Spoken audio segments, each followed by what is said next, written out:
So today we're going to be making sweetened red bean soup, which is a classic Chinese banquet dessert. And this guy is so easy to make. It's essentially just sweetened adzuki beans, and then you just flavor it with some really fragrant dried tangerine peels. There's definitely a classic preparation to this where the skins of the beans are actually filtered out, but I prefer a little bit more chew in mine, and so we're not going to be filtering everything out. That being said, it is ridiculously easy, so I can't wait to show you guys this classic. So let's head over to the kitchen and then let's get started. Okay, so this is a recipe with very few ingredients. I'm going to start off with red adzuki beans that you can find at the store, a half a cup, and then I've soaked them in 1.5 cups of water overnight. And this soaking really helps to get it nice and smooth later for when we blend it, and also it kind of lessens up the cooking time as well. So I have a little bit of water, and then also these are dried tangerine peels. So a lot of the recipes that you'll see online will use fresh tangerine peels. Traditional way is to use the dried ones, which actually have a little bit more depth, just a little bit more bitterness to them, and I kind of like them a lot more. But obviously if you can't find it, go ahead with the fresh. And then to finish off, these are just kind of like brown sugar slabs. You can easily substitute with brown sugar instead. Okay, so in go all of the beans, and I've drained them first, and I'm going to add about 4 cups of water to a half a cup of beans. It's about 4.5 cups depending on the thickness that you'll like, and then I'll just put 2 tangerine peels in. It's really just for flavor and a little bit more of the citrus backdrop flavor. So you're going to bring this mixture up to a boil, lower it down to a simmer, and then simmer it for about an hour up until the beans get just nice and soft.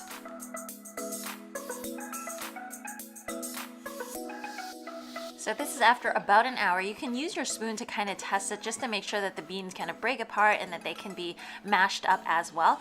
So then afterwards, you can choose to just put it into a blender and then blend everything to the consistency that you like. But this is actually the traditional way of making it, is to press the beans through a fine sieve and then really removing all of the hulls, and what you're left with is just the liquid and kind of the insides of the beans, so that the whole dessert soup is just nice and creamy without kind of all of the additional fibers and whatnot.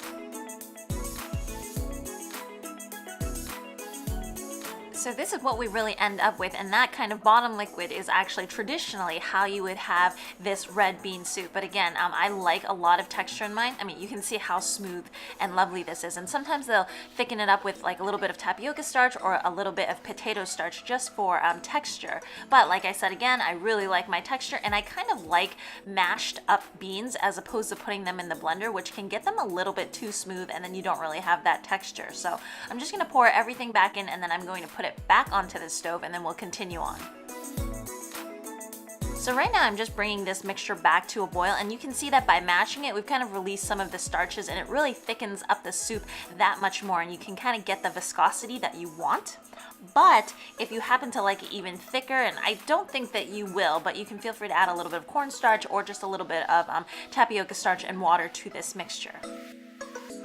So then just to finish off, I'm adding about a half a slab, maybe a little bit less of the brown sugar, and I'll put an equivalent to actual brown sugar down below, and it's really according to the sweetness that you like. I think that this is just about the right amount, not anything too sweet, but essentially you're just going to cook that over medium heat just until the sugar completely dissolves.